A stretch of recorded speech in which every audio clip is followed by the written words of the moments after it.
حضرت امیر حمزہ فرماتے ہیں ابھی کلمہ نہیں پڑھتے تھے، کہتے ہیں میں شکار کے لیے گیا تھا، واپس آیا تو واقعہ یہ ہوا کہ نبی کریم علیہ السلام نا کوہ صفا کی پہاڑی کی طرف جا رہے تھے تو رستے میں ابو جہل آ گیا، اس نے حضور کو نا برا بھلا کہا۔ میرے نبی کریم علیہ السلام نے نا آج اس کے جواب میں خاموشی اختیار کی۔ خاموشی بہت بڑا طوفان ہوتی ہے، چپ رہنا بہت بڑا طوفان ہوتا ہے۔ حضور خاموش ہو گئے، مکمل کوئی بات نہیں، حضور دیر تک خاموش رہے۔ نبی کریم علیہ السلام جب خاموش رہے تو سر پٹایا اور اس کے ہاتھ میں ڈنڈا تھا، حضور کے سر اقدس پر دے مارا۔ حضور کچھ نہیں بولے، خاموش رہے، سر پہ ہاتھ رکھا، گھر تشریف لے کے وہ لونڈی دیکھ رہی تھی۔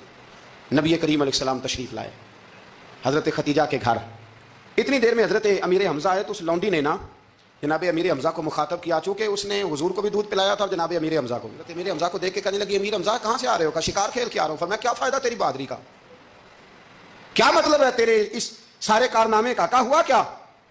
وہ لونڈی کہنے لگی کہ آج میرے سامنے ابو جہل نے ڈنڈوں سے اتنا مارا ہے کہ حضور کے سر اقدس سے خون نکل آیا ہے، خون نکل آیا ہے۔ مجھے پتا ہے ابو جہل یہ ظلم اس لیے کرتا ہے کہ محمد ابن عبداللہ کے والد موجود نہیں۔ آج اگر ان کے والد ہوتے، دادا عبد المطلب ہوتے تو پھر میں دیکھتی تھی کون ان کے قریب آتا۔ یہ لفظ کہے نا تو جناب امیر حمزہ رو پڑے۔ شکار وہیں پھینکا، درخت سے ڈنڈا توڑا۔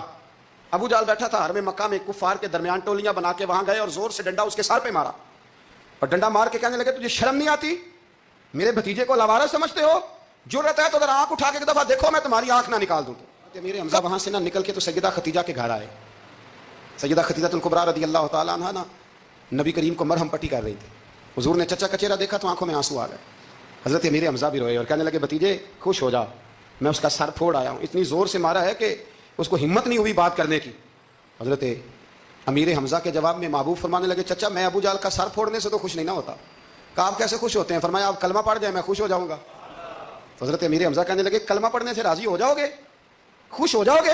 بس اتنی سی بات؟ فرمایا ہاں۔ تو کہا پڑھاؤ کلمہ۔